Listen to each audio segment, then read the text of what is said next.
मैंने कहा था आप सेंटा उसको बुलाओ,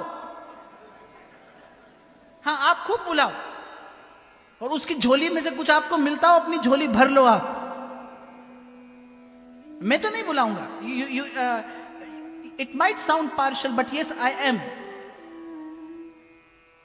मुझे अपने धर्म के प्रति आदर भी है और मेरा धर्म परिपूर्ण है, मुझे इसकी निष्ठा और विश्वास भी है। मुझे किसी अन्य द्वार पर जाने की आवश्यकता नहीं है। आपको जाना हो आप जाइए, पर विचार मत छोड़िए।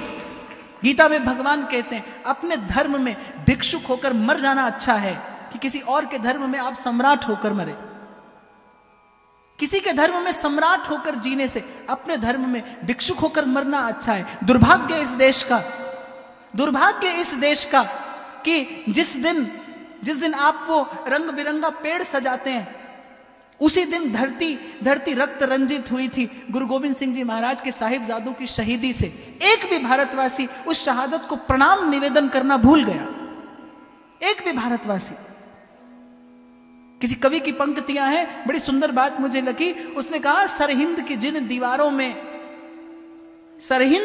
दीवारों में साहिबजादों का जिस्म जड़ा है।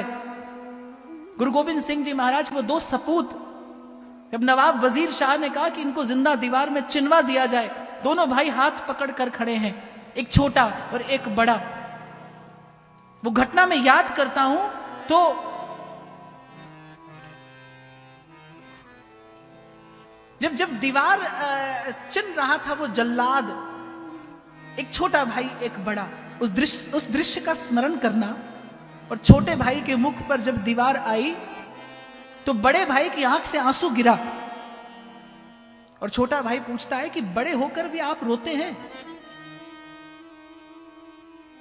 तो बड़े भैया क्या उत्तर देते हैं कि इसलिए नहीं रोता इसलिए हूं कि तेरी शहीदी मुझसे पहले हो रही है जबकि तू मुझसे छोटा है।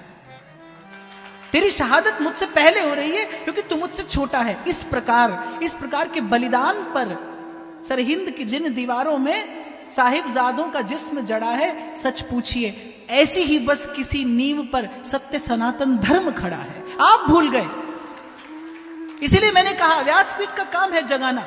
मैं तो डंडा बजाकर कहूंगा जागते रहो, और इस भाव से कहूंगा हो सकता है कोई एक जग जाए।